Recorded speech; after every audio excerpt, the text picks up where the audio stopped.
Hello, my name is Jake Reichbart, and today I'd like to invite you to a series of short guitar lessons on a wide range of topics that can help you improve your playing right away. Oftentimes these topics, to keep the videos short, the topics will come in parts 1, 2, 3, etc. Make sure to check the title, and if you are not on part number 1, find part number 1 and then view them in succession. Oftentimes there will also be a PDF available to accompany these lessons. Check the information below. And finally, if you do enjoy these free lessons, make sure to email me, jake.reichbart@gmail.com, to learn about my full-length video lessons that are available to purchase from me about mostly my solo guitar arrangements that you can see here on YouTube. I got a huge channel with many hundreds of great videos for you to enjoy. If you're not familiar with those, check those out. And here we go. Welcome to part 3 of the lesson on how to invert any voicing on the guitar. In the previous 2 parts, we touched on the basics. We inverted simple closed voicing triads. We also inverted open voicing triads. And just to throw it in there, I just inverted C major chords. Of course, this applies to minor as well as other voicings too, or quality of chords. We just did the example in C major just to get the ball rolling. And if you want to do all the examples that we've done so far in C minor instead of C major, you do exactly the same thing. Just replace, anytime you see an E note, replace it with an E flat. Anyway, so we did simple triads in closed voicing. We did triads in an open voicing. And then we did 4-note chords in a drop voicing that fell neatly into the category of C major 7. And of course, the same applies here. C major 7. But if you want to play a C7, take any B note and turn it into a B flat, and same thing for the inversion.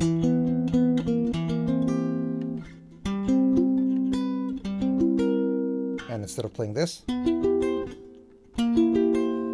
so all the, and same for minor, minor 7 flat 5, major 7 sharp 5, and everything that you can think about that falls in that category of 1, 3, 5, and 7. And we'll probably do another lesson about drop chords and how to use those.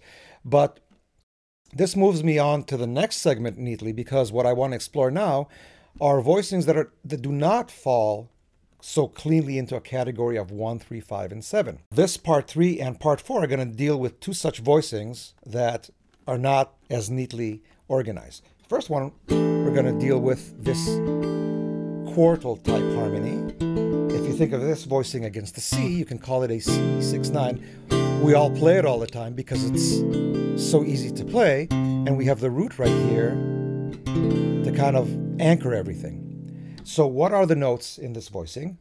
Against the C, they are the 3, which is the E, which is the 3. You have the A, which is the 6. You have the D, which is the 9. And the G, which is the 5.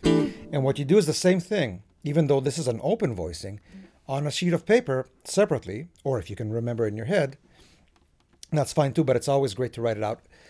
Just write out the notes that you are playing in an ascending order in a closed way.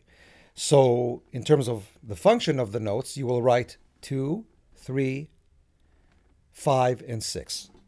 In this case, the 2 is here, the 3 is here, the 5 is here, and the 6 is here. But your list will say 2, 3, 5, 6. And the principle is going to be exactly identical. For each note that you're playing, you're going to ask yourself, what is the next chord note that I can play on that string? So this will go here.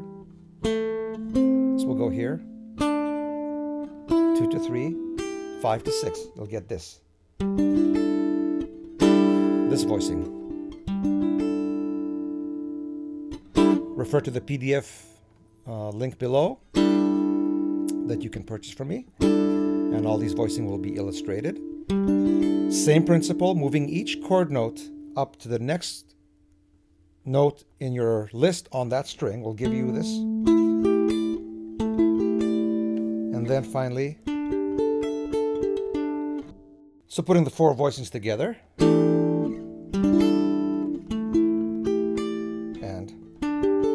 and of course the octave up. Just to throw in something interesting, 2 little points. We related all these voicings against the C, but they can also be related to an A. If you play this against an A, it looks like an A minor, but with a 3 raised to a 4. Same thing applies. If it sounds good here, this will also sound good, as will this and this. So just to sum up what we've done here, we have taken a group of notes that by themselves don't have a neatly organized way of calling themselves. This by itself doesn't have a name. It has a name if you relate it to a specific root note. So it could be a C, it could be an A, it could be also a G. If you play this exact same group of notes against a G, then you'll have a 6 here. What was previously the 3 now becomes a 6.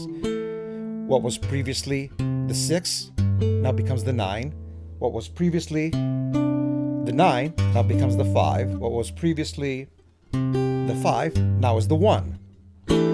So now that you know how to invert this group of notes that in itself doesn't have a name, you can invert, but you know that it sounds good against a C, an A, or a G, or maybe even an F.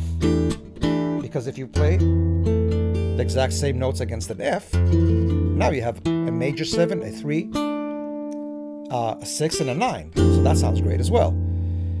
So you don't have to learn all these new chords. All you have to do is memorize the inversions of this, and then when the moment is right, relate them to whatever root note you want. So we've done that against the C, we've done it against the A,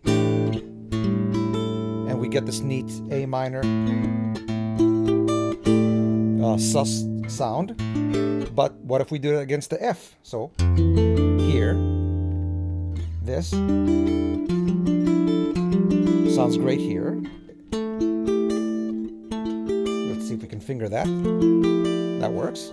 And here. A little hard to finger, but you don't have to finger the root all the time. Maybe the bass player is doing that. So you get this really cool F major sound. In the next part number 4, we'll take this a step further and expand even yet on this principle.